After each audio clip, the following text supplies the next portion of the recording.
Hello everybody, welcome back to another episode of Bronze League Heroes, and today's episode on the blue team featuring Tracer, Johanna, Deckard Cain, Jim Raynor, and of course the infamous Murloc, Murky.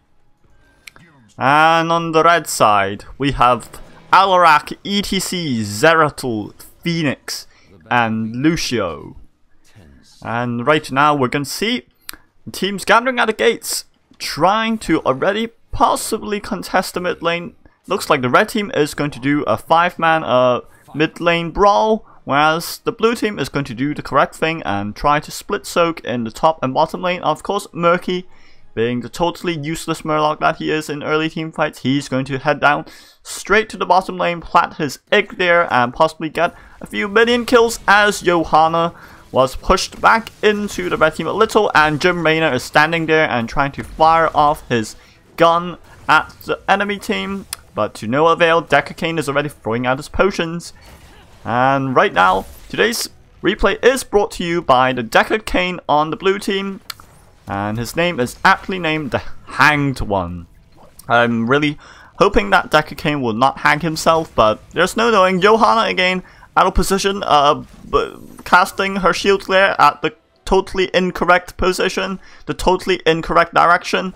I'm not sure what she was trying to achieve there, as Tracer manages to dodge ETC's power slide, and Zeratul is completely dominating Raynor in the solo lane as Lucio is taken down by the blue team, and Deckard Cain continuing to throw out those potions, and Murky and Phoenix having little dance off in the bottom lane as they try to soak all that juicy experience. And Johanna, being Johanna, incredibly tanky, incredibly resilient against physical attacks. Well, maybe not now that they removed her physical armor, but Raynor is going to attempt to shoot Zeratul to death, but he had already just used his adrenaline rush just right now.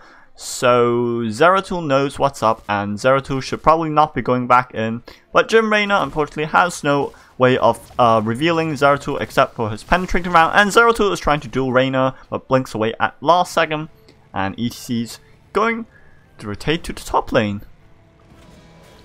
ETC landing his power slide, but unfortunately that power slide was a little bit too overzealous as ETC gets rooted by Deckard Cain's scroll ceiling, and Jim Raynor is going to fire his penetrating round, penetrating ETC and pushing him away. I mean, if it's a penetrating round, shouldn't it just penetrate through inside enemy and not push them away instead? I mean, it does seem a little bit counterintuitive, of course. Of course, I understand the physics of it all. There's a little bit of recoil and stuff like that, but if it's really a penetrating round, should it really push enemies away? Shouldn't it just penetrate into the enemy? That's interesting, but let us see for our talents of today. Jim Raynor picking up Veteran Marksman. He's going for that late game stacking build where he can start dealing out absurd amounts of damage in the late game due to his Veteran Marksman quest. And unfortunately, Jim Raynor being a little bit too over ambitious there, trying to duel Zeratul and ETC by himself, unfortunately does get taken down, as Murky's living the dream is going to start stacking up. As Murky, every 15 seconds Murky's alive, he gains more spell power, and Deckard Cain lands a 3-man root there as Johanna is taken down by the red team, being a little bit too far out of position, and Deckard Cain trying to follow up, and Murky, being the brave Murloc that he is, with one single pull and silence from Alarak, Murky's life could be ended. That is how dangerous Murky is. And Alarak should probably look to be stacking his sadism on Murky. Right now, Murky, I don't think, has died anytime yet, so there's that to be looking forward to. But as I said, Alarak in the late game with sufficient sadism stacks can, in fact, one-shot Murky, so that's something to be looking forward to. As Tracer, a bit low in health, albeit. I mean, Zeratul could probably finish off Tracer very quickly, as Zeratul should be landing his whatever it is. Zeratul manages to finish off that kill onto Tracer, throwing out a Singularity Spike, trying to get off Johanna, but Zeratul is a little bit too low on health to re-engage as Lucio comes in, shooting his pea shooter and healing up Zeratul for a substantial amount. Deckard Cain nowhere to be seen. He is trying to rotate to the top lane in order to help his little buddies right there, as Jim Raynor is going to just split push. Does he outduel Phoenix? Yes, Jim Raynor can now officially outduel Phoenix, just because Jim Raynor is overpowered. And Blizzard should definitely look forward to nerfing Jim Raynor in a couple of weeks. If they do not nerf him, Jim Raynor will simply become a powerhouse, and everyone's going to pick him or ban him in the lower leagues. At least, so far so good by both teams, making the correct choices in most cases. ATC does land a power slide and attempts and stun Tracer as Jim Raynor comes rolling on in, finishing off Zeratul with his gun. And Lucio gets taken down as well as ETC. ETC walking and walking, but can he escape from Jim Raynor, who's doing absolutely no stutter stepping, because stutter stepping is totally overrated, and you do not need stutter stepping in order to maximize your DPS. And Phoenix is constantly pinged by his allies because he wasn't in a team fight, and now all his allies are extremely angry at him. Unfortunately, I cannot see the red team's chat because one of the members of the blue team sent this replay in, so there's that. As Decker Kane's Scroll of Sealing does not manage to lock in Alarak, but Jim Raynor with his stacking quest is not doing a lot of damage just yet. Only 18 stacks on his Veteran Marksman quest, which is not sufficient for him to be doing yet enough damage compared to Ace in the whole talent, as Phoenix is totally out of position. But Phoenix being Phoenix can simply just blink out, but is his blink enough to save Phoenix? Johanna doesn't have a stun. Doesn't have a reliable stun, only the Condemn, which is a very short duration stun, not enough to finish off Phoenix, as Samuel on his Jim Raynor is going to fire his gun at ETC, trying to finish off that infamous Space Cow. Zeratul stalking right on in, finishing off Tracer perhaps. No, Tracer gets healed up by Decker Kane, as Decker Kane lands a free-man Herodric Cube, and lowering their damage for a substantial amount as well. I believe Decker King getting the Kanai's Cube talent. And Johanna is going to continue being Johanna and attempt to stun the enemy team. And Decker Kane is possibly going to get taken down by Zeratul. Or Johanna's shield, Johanna's Condemn and her Punish do in fact slow the enemy down. And Zeratul being Zeratul is going to land a beautiful blink into the bush, denying enemy vision as Tracer gets taken down again. And for your pro tip of the day, as Tracer, you should probably never get untouchable, because this is a feast or famine quest and incredibly unreliable anyway. Tracer being Tracer, getting untouchable when she's up against an Alarak, ETC, Zeratul with substantial amounts of CC, probably not the best unless you're a godlike Tracer, but I doubt this Tracer is really that godlike, as the Siege Giants are going to continue dealing damage to that gate. Jim Raynor, only at 28 stacks of his Veteran Marksman. For me personally, I've played a little bit of Jim Raynor, the new Jim Raynor, and for Veteran Marksman, you're only starting to deal substantial amounts of damage once you reach about 70 stacks of it, which is only going to happen in late game obviously, but once you reach around 70 stacks of Veteran Marksman, you'll start to delete people from the enemy team. And the Phoenix is rotating up as Murky is getting and soaking a little bit of XP for his team with that fishy deal bribe talent. Raynor getting his Banshee already, but will he micro the Banshee? But ETC's Mosh Pit is going to not lock down actually. ETC did land a pretty good Mosh Pit there, probably turning the fight in the red team's favor, as Decker Kane is going to get taken down again, and Johanna being Johanna unfortunately is not tanky enough to withstand the onslaught of the entire red team, and Tracer is the only one remaining on the blue team, which means that the red team is going to get the first curse of the game, and Tracer is unfortunately stuck between a rock and a hard place, and she gets whopped by Zeratul and Alarak. And I just noticed that the red team does have the triple Protoss, with Alarak, Zeratul, and Phoenix all being very viable options. Alarak being an incredible burst mage, Zeratul being a very mobile bursty mage, and Phoenix being an incredibly good sustained damage dealer with a fair good amount of mobility. Johanna going in 1v4, apparently wanting to go in 1v4. Johanna's blind is good in some circumstances, but against Alarak and Zeratul, possibly not the best choice of Johanna. But Johanna's blinds are going to affect Phoenix the most, of course, and Johanna is attempting to 1v5 as she does blind 5 members of the red team. But if the red team does follow up on Johanna, they might be able to get her, as she had just used her shield. Phoenix's Purification Salvo unfortunately only going to land on Tracer, and Decacane can possibly just heal that up just fine, as Alarak trying to glare over the wall, trying to get off those nice silences with his Discord Strike. Of course, Johanna, one-man Blessed Shield, stunning Lucio as Lucio is running away. Tracer drops a Pulse Bomb onto Lucio, but Lucio's well-timed sound barrier is going to negate that, and Johanna is taken down again. That Lucio certainly had some very good timing for his sound barrier, and Murky, of course, ignoring the rest of his team and going off the split push, because that's what Murky does. At least that's what a bad Murky does, I think. Here comes the bad Murky, soaking all the experience for his team. And let's have a look at the in-game stats. Murky only soaking 6k XP, less than Jim Raynor. That is disappointing. That is very disappointing indeed, and Murky should be incredibly scared of Alarak right now. I mean, one Discord Strike from Alarak could just absolutely murder Murky. As Tracer, Raynor and Decacane are going to take this Bruiser camp, and Lucio's going to continue wave clearing, because that's what Lucio does. And Lucio, unfortunately, is a little bit too mobile for the blue team.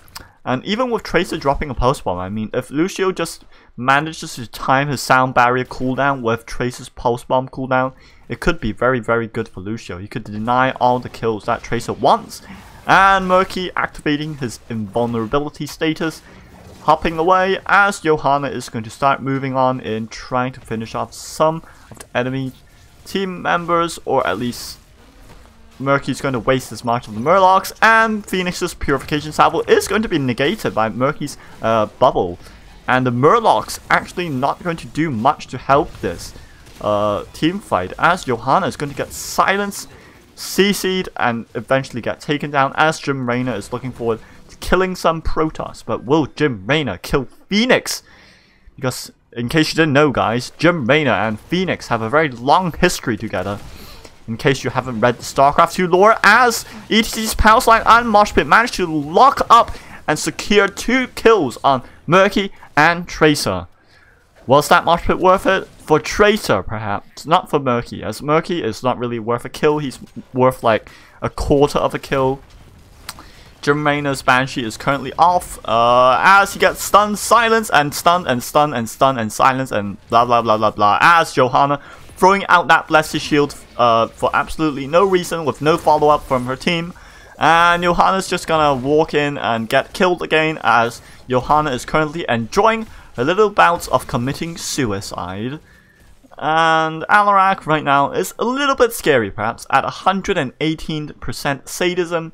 That could potentially be deadly, as Murky gets taken out by the Protoss Executor, the Praetor Phoenix. And the red team is going to secure another tribute for themselves, as the red team's minions are going to start pushing in. All this XP is being lost as we speak. And of course, the red team does have substantial wave clear with Phoenix and Zeratul. And on the blue team, we only have Johanna and Murky, who are relatively better in wave clear. Raynor is still not as quick in wave clear as other assassins just yet, as Zeratul is going to continue chasing Jim Raynor, and Lucio's sound barrier is going to negate nearly no damage. That wasn't a very well timed sound barrier, as ETC is going to try to engage into the enemy team, but unfortunately Johanna and Tracer and Murky are stunned by ETC's Power Slide, and Phoenix's Purification Salvo is only going to land on Johanna, as Johanna is trying to peel for her team. And Johanna unfortunately does not manage to do anything in that team fight. That was actually productive. Let's see if Murky actually decides to soak the top lane instead. Murky, you should go to the top lane and kill all those minions before coming down. You're just going to absolutely achieve. Oh, you're going to use March of the Murlocs in an attempt to slow down. And Johanna lands a Blessed Shield, but unfortunately there is just no follow-up from the blue team. There is follow-up onto ETC as ETC lands a Mosh Pit apparently to stun Tracer. I mean, Tracer definitely is an MVP target as ETC somehow survives that brutal assault. ETC is going to half back immediately as Murky's just going to get a siege camp. He's going to continue killing minions. And for those of you who are interested in playing single player games, please play Murky or Split Push Sylvanas and you will be flamed by the rest of the team. And Tracer is silenced and Phoenix's Purification Salvo is going to deal a massive amount of damage to the blue team. And this boss will not be able to be contested by the blue team. And Murky's just going to continue pushing, which I think in this case is probably the better answer. Just get more minion kills, get those bribe stacks, blah de blah, and let them take the boss. They might be able to threaten the keep with this, but Murky already soaking the level 16 for his team. Very good indeed. And the red team is going to secure the boss for themselves as Johanna walks in 1v5. Oh, Johanna. Decker Kane can't always be there to save you, you know. But Decker Kane's 3-man route does manage to lock down the red team. But Jim Raynor is running for his life. He's against a scary Protoss Tal'Darim High Lord. Dun dun dun dun! The chase continues as Jim Raynor, the Confederate and the Marshal of Malsara, is going to get taken down by Alarak's disgusting psionic blades. Tracer's actually gonna secure tribute. Nope, ETC's coming straight on in, hot on Tracer's toes as Tracer blinks away, but she's unfortunately unaware of the impending doom that might await her if Alarak lands his Discord strike. As Johanna and Tracer are going to 1v4 the red team. Only with Decker Kane missing his potion there. And Tracer should probably have picked up that potion because now she's dead. And Decker Kane of course missing his potions. And Johanna continuing to duel people as if she's playing the Diablo 3 Crusader. And as a pro tip of the day, Johanna is not a Diablo 3 Crusader in the sense that she can deal massive AoE damage. No, she's just a tank that can... she's just a tank that has very good wave clear but very poor AoE teamfight damage. Murky's Pufferfish gonna kill a lot of minions. Nice, Johanna. Johanna, you're not playing a Khan Crusader. You're playing a tank. You can't actually just 1v5 people and expect all the enemy team members to just die like dungeon monsters in Diablo. Unfortunately, that's not the case in Heroes of the Storm. You cannot just simply walk up and just keep spamming Condemn like you're playing Diablo 3. Right now, Murky again, not being the most productive team member of the blue team, I must say. Phoenix's Purification Salvo somehow manages to halt midway through the scan as Johanna's Pleasure Shield is going to stop that engagement for now, but the red team is nearing to level 20, and once the red team gets level 20, that's gonna be pretty much GG. I mean, Zeratul right now taking a siege camp, which might be good in hindsight, as the siege camp might be able to pressure the bottom lane, especially with the catapults in the bottom lane, and Phoenix is also going to invade the siege camp. Right now, with 2 keeps down for the blue team, it's going to be really difficult for them, but if the red team makes a mistake, then obviously the blue team can't make a comeback, as Murky's gonna face track this push and attempt to duel Phoenix to the death. And Murky using this bribe on the siege cam. I'm really not sure what he's doing there. But a massive Purification Salvo is going to take out Murky as Johanna is thrown around like a ragdoll. But the Lornado actually does manage to disengage from that fight pretty well. They're trying to get a kill onto Phoenix, but Tracer is silenced again, and Tracer manages to finish off Lucio. Lucio down for another 60 seconds, but just look at the minimap for a second. Everything on this minimap is nearly red. Look at the amount of siege camps, the bruiser camps, the catapults, the siege camp at the bottom. It's gonna be really difficult, and only with Johanna and Murky do the blue team have any sort of wave clear. James Raynor, not a very good amount of wave clear. Right now he's only at 42 stacks. That is not nearly enough to be doing any damage at all. James Rayner is just tickling people with his give him some pepper right now. But Murky's going to try to defend this all by himself, which I'm finding to be a very difficult task. I mean, there's catapults and there's siege campiers, but right now Murky, of course, is a very valuable member, but unfortunately this is going to be a 4v5, and with the red team having a significant talent advantage, it's going to be really, really difficult. Johanna again dying for like the 7th time, like God knows. Good Johannas are incredibly tanky and should probably never die, as Johanna just wander in and get taken out again. How unfortunate, as the blue team's core is ravaged by the catapults, and I think the red team may be looking to finish the game now, as there seems to be little hope for the blue team now. Ooh, with the Murky pick and the Johanna constantly committing suicide by being overly curious, it is going to be very difficult. And Decker Kane, he can't really do anything apart from pushing people away with the Lornado. Decker Kane getting the Mornados. Lornado's cooldown is reduced by 6 seconds, and each time a hero is knocked back, it will reduce the cooldown of Lornado. Not very useful. I mean, he can't technically cast a lot of Lornados in one team fight, but not a very useful talent. Rayner is still tickling people with his gun just because he has insufficient stacks. Phoenix tried to duel him to the death, but I think James Rayner might just... No! Phoenix is level 20, actually just managed to kick in. And Phoenix is right now running for his life. Phoenix running for his life. And boop! James Rayner kills off his Protoss friend. But the red team at the same time are going to secure this boss for themselves. And even at a 4v5 for the red team, I mean, Phoenix is down, but technically with the boss they can sufficiently push to win the game, and I think that's what's going to be the case, as it looks like most of the blue team is nearing the tributes. But just look at the minimap, everything is red right now. The boss is pushing on the top, there are catapults in the middle lane, there are catapults in the bottom lane, and there's just not enough wave clear. And James Rayner gets taken down perhaps. Lucio's chasing after James Rayner. Will Lucius P. Shooter actually finish off James Rayner? James Rayner.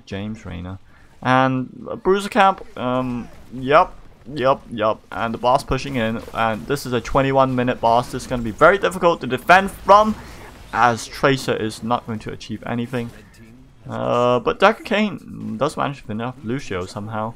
But unfortunately, with the core of the blue team at only 28%, the boss is going to deal a massive amount of damage, and this is really going to be quite something to bear witness. They simply do not have enough damage per second to finish off this boss before it finishes off their core.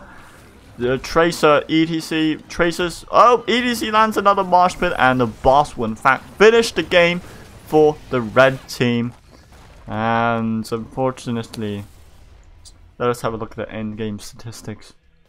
Murky soaking a reasonable amount of experience for his team, but let's take a look who got MVP, and I think ETC definitely deserves that MVP, as we have a look at end game stats with Rayner dealing still a massive amount of damage, but Johanna somehow managed to die 7 times as much as the Tracer. But Murky did a lot of soaking, but in the end, unfortunately, the ETC and his buddies will in fact completely dominate the blue team. And that will be episode for Bronze League Heroes today. I hope you guys enjoyed it. If you have another episode or another replay you would like to send in, please do send them in to sir.lightofvoid@gmail.com. But for now, I'll see you guys next time. Bye bye.